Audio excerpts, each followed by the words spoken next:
Good evening. I'll be reading from John chapter 21 verses 15 through 20 or 21.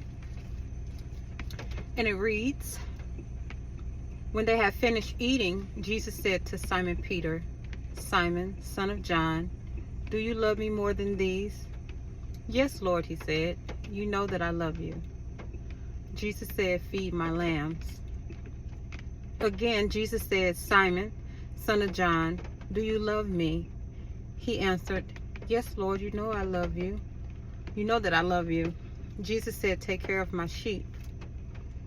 The third time he said to him, 'Simon, son of John, do you love me?' Peter was hurt because Jesus asked him the third time, 'Do you love me?' He said, 'Lord, you know all things. You know that I love you.' Jesus said, 'Feed my sheep. Very truly I tell you, when you were younger, you were dressed yourself and you went where you wanted. But when you are old, you will stretch out your hands and someone will dress you and lead you where you do not want to go.'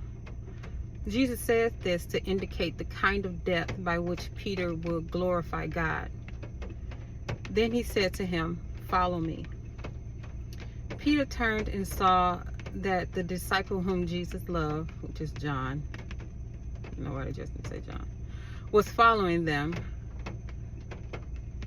This was the one who had leaned back against Jesus at the supper and had said, 'Lord, who is going to betray you?'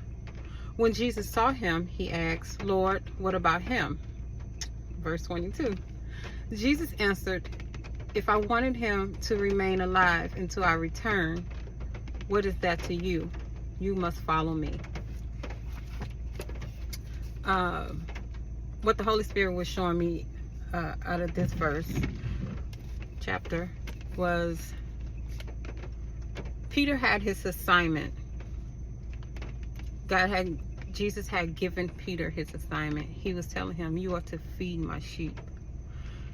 And when Simon Peter asked Jesus, "But what about John? What about the disciple that you love?" Jesus said, what business is it of yours?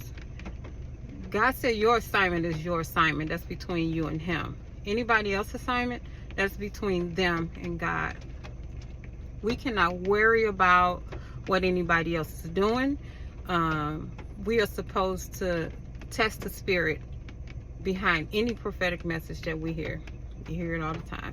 You're supposed to pray about things that you hear from people, but you're not to judge anybody about what they're doing, because what they got going on with God has nothing to do with you. And really, you shouldn't care.